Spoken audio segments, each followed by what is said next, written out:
Saudi வந்த புதுசுல எனக்கு ரைஸ் கூட வடிக்க தெரியாது. ஒண்ணு அது குழஞ்சிரும், இல்ல அது வேகவே வேகாது. அப்பதான் எனக்கு எங்க அம்மா இந்த மெத்தட் சொன்னாங்க.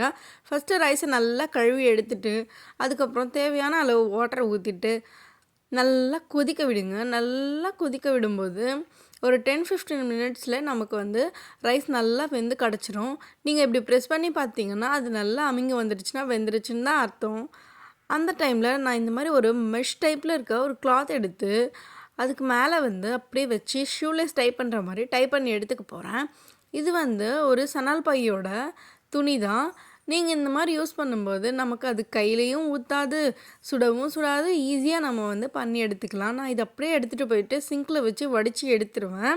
அதில இருக்க வாட்டர் ஃபுல்லா ட்ரெயின் ஆயி நமக்கு வந்து ஸ்டார்ச் இல்லாத சூப்பரான ரைஸ் கிடச்சிரும். எல்லா டைமுமே வந்து ரைஸ் ஒரே மாரி இருக்கும். குழையாது, வேகாம இருக்காது. நீங்களும் இந்த மெத்தட் ட்ரை பண்ணி பார்த்துட்டு எப்படி வந்துச்சுன்னு எனக்கு மறக்காம சொல்லுங்க.